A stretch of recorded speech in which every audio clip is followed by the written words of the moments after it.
आप देख रहे हैं डार्क फाइल्स। तो चलिए बढ़ते हैं आज की इस कहानी की ओर। ये कहानी अब्दुल की है। अब्दुल जो कि आर्थिक रूप से बहुत गरीब और असहाय था, जिसके कारण उसने 22 साल पहले ऑटो रिक्शा ड्राइवर बनने का तय किया। वो अपने काम में बखूबी रूप से अवगत था, लेकिन एक हादसे ने उसकी जिंदगी ही खत्म करके रख दी। आखिर क्या थी ये कहानी? तारीख 15 अप्रैल साल 2017। अब्दुल का जन्मदिन था। अब्दुल सारा दिन ऑटो रिक्शा चलाने के बाद अपने घर की ओर निकल पड़ता है। वो अपने परिवार की पूरी जिम्मेदारी अच्छे से निभाता है। ऑटो रिक्शा सारा दिन चलाने के बाद वो थक जाता है, लेकिन फिर भी वो बहुत खुश होता है। आज उसकी अच्छी खासी कमाई हुई थी। वो सोचता है कि घर जाते हुए वो रास्ते से कुछ खाने का सामान लेता चलेगा, ताकि उसके दोनों बच्चे और पूरे परिवार को खुशी मिले। अब्दुल अपने परिवार से बहुत प्यार करता है। वो हर दिन अपने समय के ज़्यादा वक्त ऑटो रिक्शा चलाता था, ताकि जीवन में कभी भी उसके परिवार वालों को किसी के सामने हाथ ना फैलाना पड़े। आज अब्दुल को बार बार फ़ोन पर फ़ोन आ रहे थे। ये सब फ़ोन उसके घर से ही आ रहे थे। अब्दुल के परिवार वाले उसे फ़ोन करके जल्दी आने को कहते हैं, क्योंकि वो अब्दुल के साथ उनका जन्मदिन मनाना चाहते थे। अब्दुल के परिवार वाले अब्दुल को लगातार 2 घंटों से फ़ोन कर रहे थे। अब्दुल उन्हें हर बार फ़ोन पर मना कर देता था, क्योंकि वो थोड़ा ज़्यादा रुपए कमाना चाहता था, ताकि शांति से वो अपने परिवार के साथ जन्मदिन मना सके। रात के 11:30 बज चुके थे। इस समय पर गांव के लोग नींद की अवस्था में होते हैं। अब्दुल को अब कोई भी पैसेंजर नहीं मिल रहा था। अब्दुल ने सोचा कि अब उसे शायद कोई और पैसेंजर नहीं मिलेगा। अब उसकी जेब में भी पूरे दिन के लगभग 1200 से 1300 तक की आमदनी हो चुकी थी। वो अपने घर की ओर निकल रहा था। उसने अपने कमीज के दोनों आस्तीनों को खींचा हुआ था। वो बहुत खुश था। वो रास्ते में ढाबे से खाने का कुछ सामान भी लेकर जाने का विचार कर रहा था। रात का समय होने के कारण वो तेजी से अपनी ऑटो रिक्शा दौड़ा रहा था। ये रास्ता उसके घर की तरफ का शॉर्टकट था। वो ऑटो को जैसे हवा से बातें करवा ही रहा था, तभी अचानक से एक तेज रोशनी उसकी आंखों के सामने पड़ी और वो खुद को बचाने के लिए ऑटो रिक्शा के हैंडल को खींचकर दूसरी ओर किया। अंधेरा होने के कारण ये पता नहीं चला कि उसका रास्ता कब बदल चुका है। वो जिस रास्ते पर अब था, ये रास्ते से उसकी एक खास जान पहचान थी। वो ये थी कि इस रास्ते से अब्दुल का गहरा संबंध रहा है। 22 साल पहले वो इसी रास्ते से गुजर रहा था। अब्दुल को उस रास्ते पर जाते ही अजीब सी आवाज़ें सुनाई देने लगी। उसे अपना वही सफ़र फिर से याद आने लगा। वो इसी दिन 22 साल पहले आया था। रास्ता बेहद सुनसान था। वो आगे आगे जल्दी जल्दी बढ़ रहा था, तभी अचानक से उसकी ऑटो रिक्शा के सामने एक लड़की आ गई। लड़की की शक्ल देख अब्दुल बहुत डर गया। अब्दुल की आंखें बंद हो गई। उसने आंखों को मसला और फिर से आगे की ओर देखने लगा, लेकिन इस बार वहां पर कोई लड़की नहीं थी। उसी पल अब्दुल के कंधे पर उसी लड़की का हाथ आता है। वो बेहद ठंडी हवा में पसीने से लथपथ हो जाता है। वो लड़की उसे धीमी सी आवाज में कहती है, भैया आगे की तरफ चलेंगे? अब्दुल घबराते हुए नहीं कह देता है। वो कहता है कि मुझे अपने घर जाना है। फिर वो लड़की कहती है, मैं तुमको तुम्हारे घर तक पहुंचा दूंगी। अब्दुल डरते हुए उसे ऑटो रिक्शा में बैठा लेता है। वो अपना फ़ोन निकालकर अपने घर फ़ोन करने की कोशिश करता है, लेकिन उसके फ़ोन में नेटवर्क नहीं आ रहा था। तभी वो लड़की बोलती है, यहाँ फ़ोन नहीं चलता। अब्दुल इस वक्त हद से भी ज़्यादा घबरा जाता है जब उसे पता चलता है कि जो लड़की उसकी ऑटो रिक्शा में बैठी हुई है, उसका चेहरा आगे शीशे में नहीं दिख रहा है। अब्दुल उस लड़की को डर से देखने के लिए पीछे मुड़ता है तो उसका ऑटो रिक्शा से नियंत्रण हट जाता है और उसकी ऑटो एक बड़े से पेड़ से जबरदस्त टकरा जाती है। इसमें अब्दुल की वहीं तुरंत मौत हो जाती है। उधर अब्दुल के घर पर उसके परिवार वालों का माहौल अब बहुत चिंतित हो जाता है। पूरी रात अब्दुल की कोई खबर नहीं मिल रही थी, फोन भी नहीं लग रहा था। अब्दुल के बच्चे और अब्दुल की पत्नी बहुत चिंतित थे। तभी उनका एक पड़ोसी उनके पास आता है और अब्दुल की पत्नी को अखबार दिखाते हुए कहता है, क्या कल अब्दुल सांगूर इलाके से आ रहा था क्या? उसकी पत्नी के मुताबिक उसे कोई जानकारी नहीं है, लेकिन ये अब्दुल नहीं हो सकता। वो गाड़ी कभी लापरवाही से नहीं चलाता। वो इतने विश्वास से इसलिए कह पा रही थी क्योंकि अखबार में मरने वाले की कोई तस्वीर नहीं थी। अब्दुल के घर के सामने अचानक से एक पुलिस की गाड़ी पहुंचती है। सभी बहुत घबरा जाते हैं। पुलिस के हाथ में एक तस्वीर होती है। ये तस्वीर अब्दुल के शव की होती है। पुलिस वाला अब्दुल की पत्नी से जब पूछता है तो उसकी पत्नी अपना सिर हाँ में हिलाती है। अब्दुल की पत्नी अब्दुल का मृत शरीर देखकर अपने आप को रोक नहीं पाती। उसके आंसू बहने लगते हैं। बच्चे भी बहुत ज्यादा रो रहे थे। पूरे परिवार में रोने बिलखने और किनकिनी का माहौल पसर जाता है। दरअसल आज से 22 साल पहले जब अब्दुल पहली बार यहाँ आया था, तब एक रात वो उसी रास्ते से गुजर रहा था। तब अब्दुल को शराब पीने की आदत लगी पड़ी थी। वो उस रास्ते से गुजर ही रहा था कि अचानक उसकी गाड़ी के आगे एक लड़की आ गई। इससे पहले कि अब्दुल ऑटो संभाल पाता, ऑटो तेजी से उस लड़की से टकरा चुकी थी। वो लड़की बहुत ज्यादा घायल हो गई और बेहोश भी, मगर क्योंकि अब्दुल नशे की हालत में था तो उसे लगा कि वो लड़की मर गई।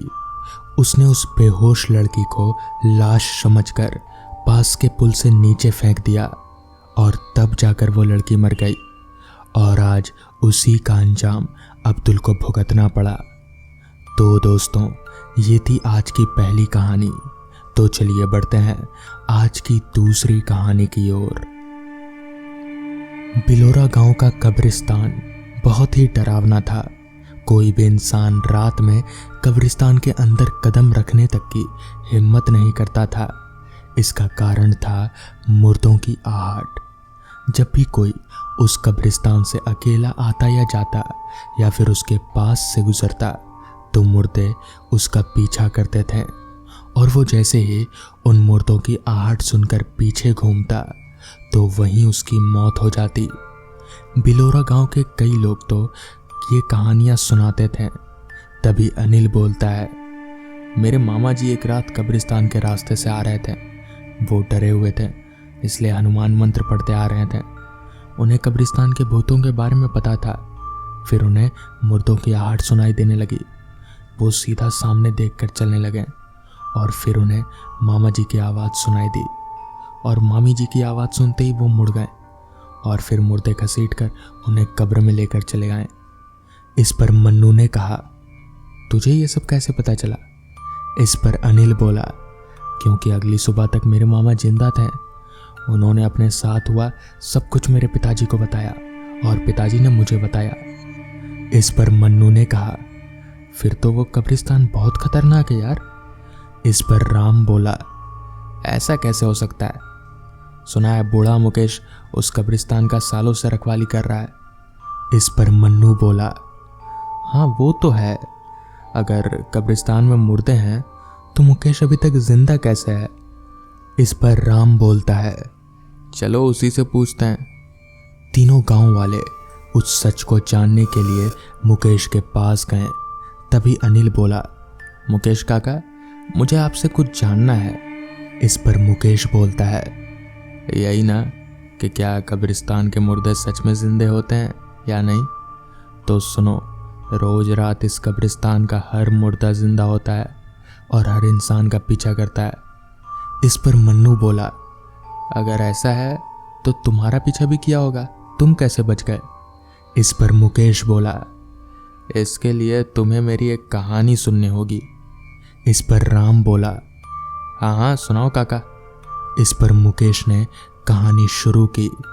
आज से 35 साल पहले की बात है। मैं और मेरा दोस्त सुरेश दोनों अनाथ थे और काम की तलाश में बिलोरा पहुंचे। यहाँ हम इस चर्च में फादर एंथोनी से मिले और फादर से बोले, फादर हम दोनों यहाँ काम की तलाश में भटक रहे हैं, क्या आपके पास हमारे लिए कोई काम है? इस पर फादर ने कहा, काम तो बहुत है मगर डेंजर है, तुम दोनों की जान भी जा सकती है। इस पर सुरेश बोला, वैसे भी हम भूख से तड़प तड़प कर मर ही जाएंगे, चारों ओर सूखा छाया है, कोई काम नहीं है। इस पर फादर बोले, ठीक है। फादर एंथोनी हमें कब्रिस्तान में ले गए और बोले, ये बहुत ही पुराना कब्रिस्तान है, यहाँ अंग्रेजों की कब्र है, तुम्हें इस कब्रिस्तान का रखवाली करना है। इस पर सुरेश बोला, भला इस कब्रिस्तान को रखवाली की क्या जरूरत है? इस पर फादर बोले, कब्रिस्तान को रखवाली का जरूरत नहीं है, पर तुम्हें यहाँ आने वाले लोगों को रोकना होगा, तुम्हें उन लोगों की रक्षा करनी होगी। इस पर मुकेश बोला, पर कैसे? इस पर फादर बोले, इन मुर्दों से, ये मुर्दे रात के अंधेरे में जिंदा हो जाते हैं और जिंदा इंसानों का पीछा करते हैं। जो भी इनकी आवाज़ सुनकर पीछे मुड़ता है उसका मौत तो पक्का। इस पर सुरेश बोला, फिर तो वो मुर्दे हमें भी मार डालेंगे। इस पर फादर बोले, हाँ अगर तुम पीछे मुड़े तो, इसलिए कहा था ना ये काम जोखिम भरा है, सोच लो तुम दोनों ये काम करना चाहते हो या नहीं। हम दोनों के पास कोई और रास्ता नहीं था, पेट की भूख शांत करना ज़्यादा ज़रूरी था, इसलिए हमने हामी भर दी और उसी रात से हम कब्रिस्तान की रखवाली करने लग गए। कुछ रात तक तो सब कुछ ठीक था। एक रात हमें लगा जैसे कोई हमारा पीछा कर रहा है। तभी मैंने कहा, सुरेश जैसे हमारे पीछे कोई है, लेकिन गलती से पीछे मत मुड़ना, चुपचाप गेट तक चल। हम लोग डरते हुए गेट तक आए और सुबह होने तक वहीं बैठे रहे। कई बार हमारे साथ ऐसा हुआ और हम हर बार गेट पर आकर बैठ जाते हैं। पता नहीं क्यों मुर्दे गेट तक नहीं आ पाते थे। कई साल बीत गए, हम बिलोरा गांव में खुश थे। सुरेश को एक लड़की गौरी से प्यार हो गया था। वो छुप छुप कर गौरी को देखा करता था। एक बार जब हम कब्रिस्तान में रखवाली कर रहे थे तो फिर से मुर्दों ने हमारा पीछा शुरू किया। हम हमेशा की तरह गेट की तरफ बढ़े चले आ रहे थे। हमें मुर्दों की आहट सुनाई दे रही थी, लेकिन फिर भी हम चलते जा रहे थे। अचानक सुरेश को गौरी की आवाज़ सुनाई दी, सुरेश सुरेश मुझे बचा लो। सुरेश डर गया, उसे लगा कि गौरी सच में खतरे में है। इस पर मैंने कहा, दोस्त पीछे मत मुड़ना, ये मुर्दे हमारे साथ खेल रहे, पीछे मत मुड़ना। इस पर सुरेश बोला, नहीं मेरी गौरी को बचाना होगा। सुरेश पीछे मुड़ा और मुर्दों ने सुरेश को घसीट लिया। मैं अपने दोस्त को बचाना चाहता था, पर क्या करता। मुझे पता था कि अगर मैं पीछे मुड़ा तो मेरा भी यही हश्र होगा। मैं रोते रोते गेट की ओर चल पड़ा और गेट पर पहुंचकर फूट फूट कर रोने लगा। सूरज उगते ही मैं अंदर आया और मुझे बस सुरेश की लाश मिली। गांव के लोग बोले, ये तो डरपोक है, अपने दोस्त को बचा भी नहीं सका, कायर है। इस पर फादर बोले, मुकेश तुमने जो किया सही किया, अगर तुम पीछे मुड़ते तो वो तुम्हें भी मार देते हैं और फिर ये सब गांव वाले बोलते हैं कि तुम दोनों बेवकूफ़ हो, खुद अपनी मौत मरे। बस वो दिन था। उसके बाद मैं समझ गया कि गांव के कब्रिस्तान के मुर्दे किसी की भी आवाज़ में बात कर सकते हैं, बस उन्हें शिकार करना होता है। मैं 35 साल से इस कब्रिस्तान में रखवाली कर रहा हूँ ताकि और आदमी इन मुर्दों का शिकार ना हो सके, पर गांव वाले इसे मनगढ़ंत बात कहते आते हैं। कुछ गांव वाले इन मुर्दों का शिकार भी बने, पर मेरी कोई सुनता ही नहीं है। तुम लोग मेरी बात हमेशा याद रखना, पहले तो इस कब्रिस्तान के आसपास बिल्कुल मत आना, और दूसरा, अगर कभी आना पड़े भी, यहाँ से गुजरना पड़े भी, तो मुर्दों की आहट सुनकर पीछे मत मुड़ना। बूढ़ा मुकेश इतना बोलकर अपने काम पर निकल गया और यहाँ ये तीनों दोस्त बातें करने लगे। बूढ़ा मुकेश तो सच बोल रहा था यार। हाँ, हो सकता है, पता नहीं, अब कौन जोखिम उठाए। चलो छोड़ो, घर चलो अपने। तो दोस्तों, ये थी आज की कहानियाँ। अगर आपको ये कहानियाँ पसंद आई हो तो वीडियो को लाइक और चैनल को सब्सक्राइब कर दें। तो मैं आपका दोस्त आर्यन जल्द ही मिलूंगा आपसे ऐसी ही एक कहानी के साथ। तब तक के लिए अपना ख्याल रखें।